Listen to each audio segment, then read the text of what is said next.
On s'en est sorti malheureusement, c'est vrai, avec des morts, et ici plus qu'ailleurs, vous savez, on a été touché. Il n'y a pas une personne qui ne connaît pas quelqu'un qui est parti.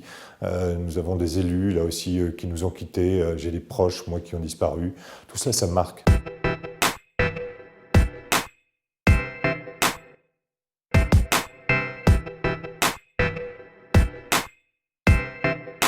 Médecin urgentiste, ayant déjà repris la blouse à d'autres occasions, mais je décide d'aller passer un soir de régulation le 4 mars, et là je m'aperçois qu'effectivement entre 18h et 1h du matin, les appels n'arrêtent pas, que la salle de régulation est dédoublée en nombre de médecins, et j'adresse le 5 mars un message au président de la République en disant ce qui est en train de se passer chez nous, c'est une vraie épidémie et c'est loin des discours peut-être un peu rassurants que l'on entend au national.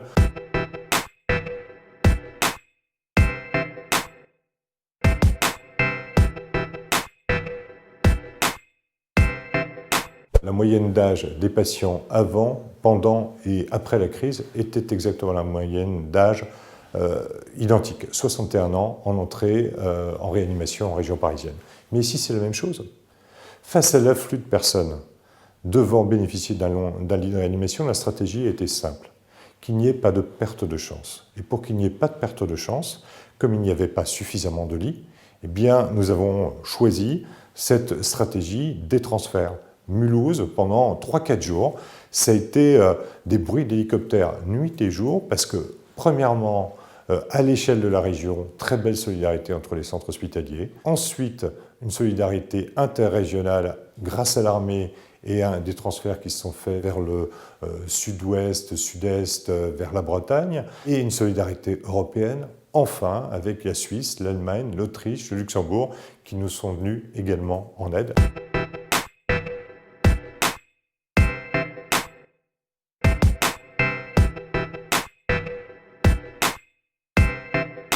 Le rôle des ARS, pour moi, et j'ai su aussi à un moment donné élever la voix, il est un peu surprenant. Vous confiez la gestion d'une crise sanitaire à une agence dont le rôle essentiel depuis maintenant sa création est de gérer le budget, de gérer les finances, de gérer des décisions hospitalières, mais pas de gérer une crise sanitaire.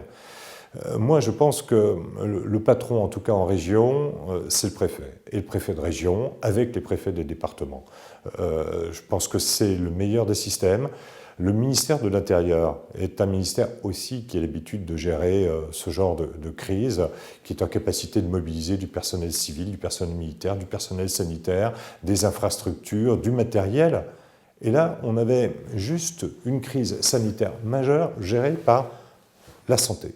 Il manquait, à mon goût, une gestion coordonnée par le préfet de région et une sorte de bicéphalie qui s'est installée et qui a pu permettre parfois, c'est vrai, des incompréhensions, des pertes de temps, une lourdeur administrative qui, en région en tout cas, s'est largement ressentie.